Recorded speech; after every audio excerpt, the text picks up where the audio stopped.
Hello YouTubers, I thought I'd take a few minutes and make another video. I made one earlier talking about the evidence for God, and I didn't really like it that much, and I thought I would just focus on one thing, and maybe that would be a little bit better. So today I'd like to focus on reproduction. Now, see, the problem, what evolution states is that all things evolve, and some creature is born with some sort of weird mutation, and they pass that along, and they pass that along, and with natural selection and with mutation, and that's how the species grows. However, there's a certain problem. Now, if you are unable to pass off your genetic information to the next generation, then well, you don't evolve. So if you cannot reproduce, that's the end of the line. And so that's one problem that evolution has. But the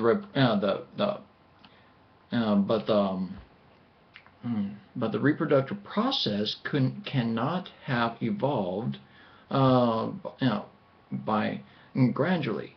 The problem is you need to have everything in place in the first generation, or the species is dead. Whatever's trying to pass off its genetic information it just dies off.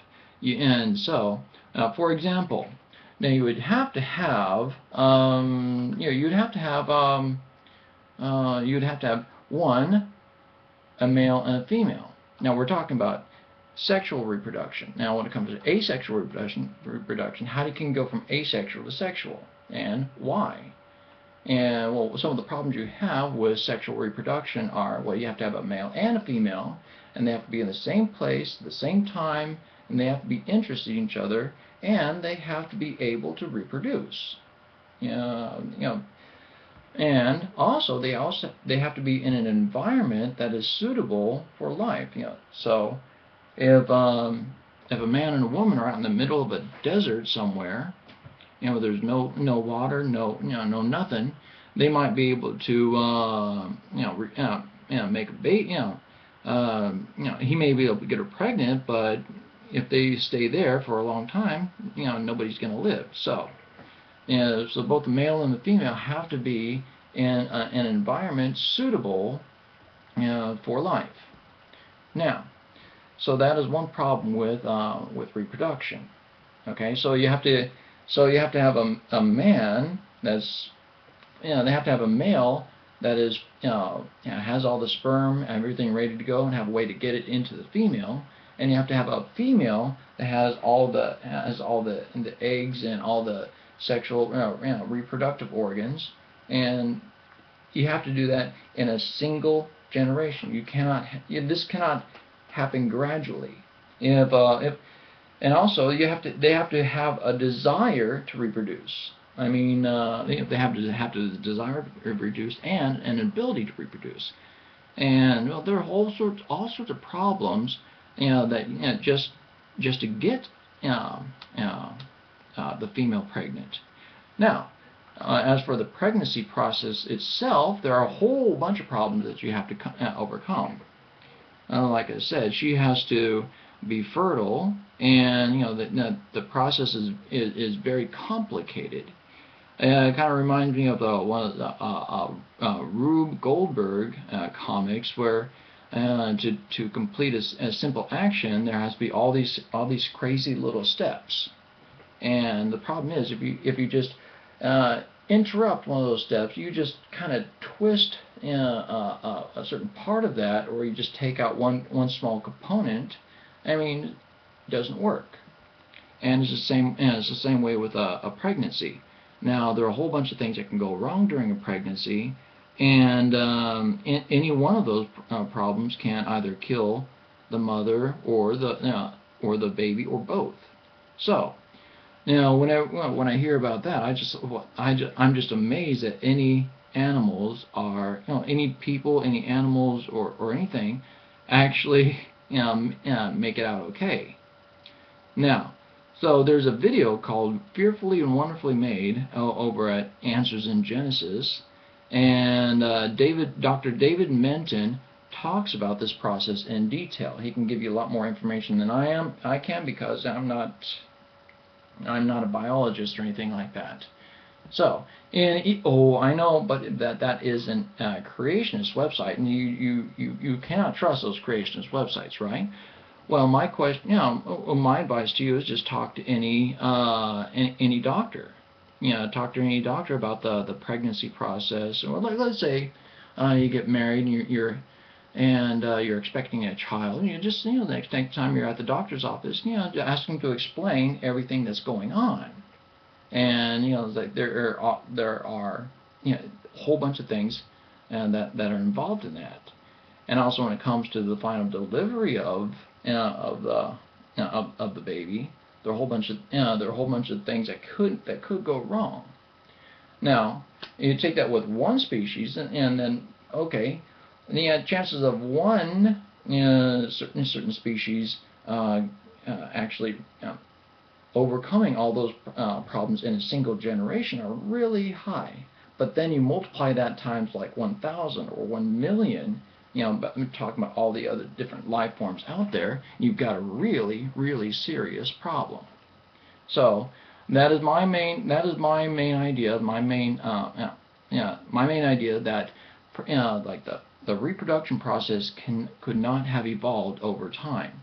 Now the Bible talks about in Genesis 1 about everything producing after its kind. Okay, and right here, let's see.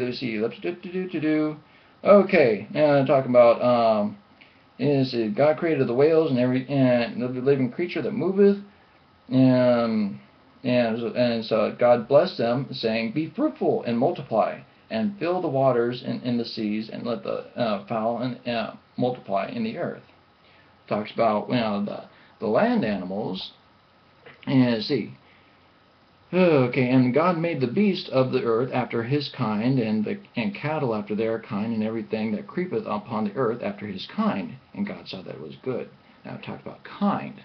Now, so I know well, what is a kind? What's a clear definition of a kind? Well, that brings me on to species. Now a certain user, who was it? Somebody, I forgot his name. I'll put it in the description later. But a certain user, asked me to talk about ring species and speciation. Now, everyone knows that there's a classification process that goes something like kingdom, then subkingdom, then phylum, then subphylum, then class, subclass, order, family, genus, and species. Now, this is an excellent classification process until you get down to the species level. Now, when you get to the species level, you're thinking, okay, now if it's able to reproduce with another, if they're able to reproduce, they're the same species. Okay, that sounds great. Until you run into certain problems, like the wolf and the dog are different species technically, but they can interbreed. And there are some there is something okay. So there are certain goals, especially in the northern hemisphere, that are supposed ring species, and the herring gull up in the northern species. Some of them can reproduce with others, and some seagulls can reproduce with other seagulls, but not another group. So they use that as proof for evolution, as speciation. Now, however, if you take a step back, they're all seagulls, and and also problems might arise in where they're no longer fertile, probably because of reproductive periods and environmental concerns.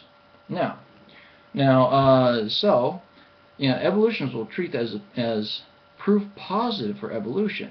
And this is, they consider, some evolutionists consider this the best evidence for evolution. However, this still presents a serious problem.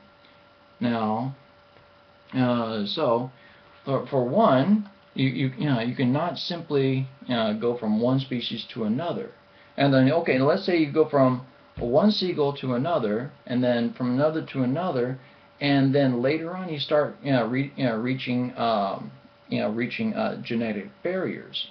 Now there's only so many certain changes that a species can make before it becomes unstable. Just ask any breeder. Now, so let me talk. Let me go to my notes real quick. All right. Now, right. For example, you can when it comes to the word evolution, you can come up with all sorts of different words. You can get evolution, lotion, love, note, ton, not, lout, tool, loon, live, lion, all sorts of different words. But there's no way you can get the word Christmas from evolution. And so it's the same way with any living thing. You can get all sorts of variations, but the more if the genetic information is not there, it just simply can't evolve into something else. And breeders, they know the problems.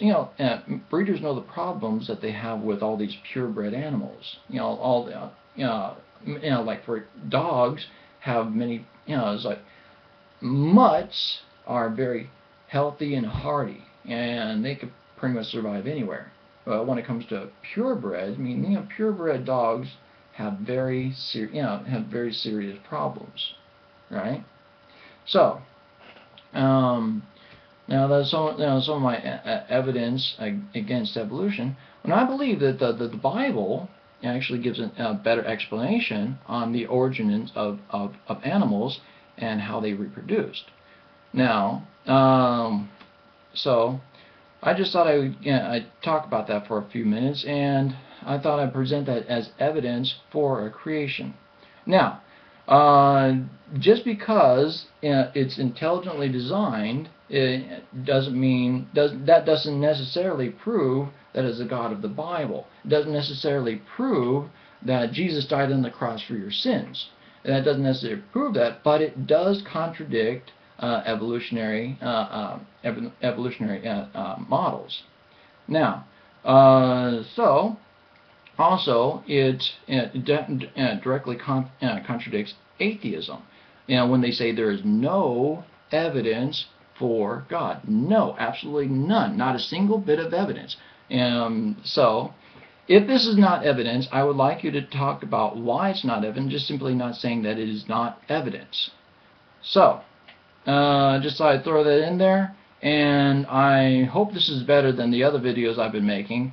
I want to do all sorts of great things with these videos. I want to have pretty slides and all sorts of special effects or whatever. But I just have to stick to webcams for right now. Well, I hope you enjoy this video, and I hope it doesn't get as many thumbs down as the rest of my videos are. And thank you for listening. God bless. Bye.